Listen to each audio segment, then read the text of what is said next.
Saya mau bicara ke Bang Maman secara pribadi. Anda itu kan dianggap jadi aktivis 98. Pada masanya saat itu, gerbong Anda tuh melawan Pak Prabowo. Sekarang partai Anda mendukung Pak Prabowo. 5 tahun, 10 tahun yang lalu kita Sivitas Akademika Trisakti itu mewacanakan rekonsiliasi nasional. Oke.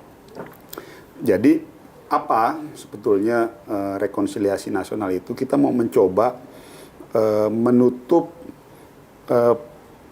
ruang-ruang jarak yang terjadi di era 98 antara semua kelompok, gitu. Karena kita udah saatnya kita bicara tentang masa depan. Udah saatnya kita bicara tentang bahwa setiap orang punya kelebihan dan kekurangan. Untuk menatap Indonesia ke depan yang lebih baik, sudah saatnya kita bicara tentang bahwa, yuk, udah deh kita nggak usah lagi ngebahas masa lalu, yang sebetulnya setiap itu berjalan, setiap itu berkembang, selalu menjadi komoditas politik setiap orang untuk mendiskreditkan si A atau si B, si C.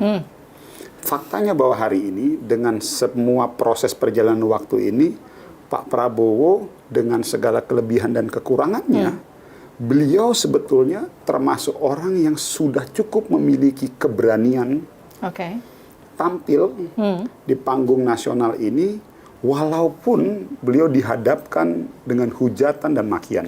Kenapa orang-orang yang dulunya berhadap-hadapan dengan Pak Prabowo kok sekarang malah bersama-sama?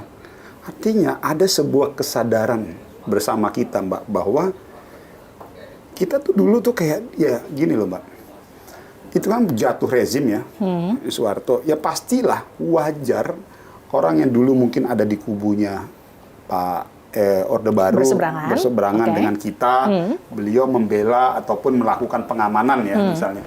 Karena waktu itu kan konteksnya Pak Prabowo kan beliau sebagai Danjen Kopassus kan, artinya ya tugas beliau mengamankan negara kan.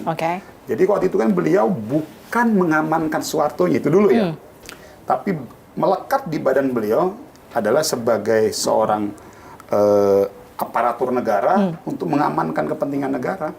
Jadi kesadaran itu yang akhirnya terbangun di kita bahwa oh ya, sebenarnya dulu tuh Pak Prabowo itu bukan, walaupun memang kebetulan beliau menantunya Pak Soeharto, tapi yang terbangun di badan dia itu adalah melekat posisi beliau sebagai TNI, sebagai tentara untuk mengamankan negara.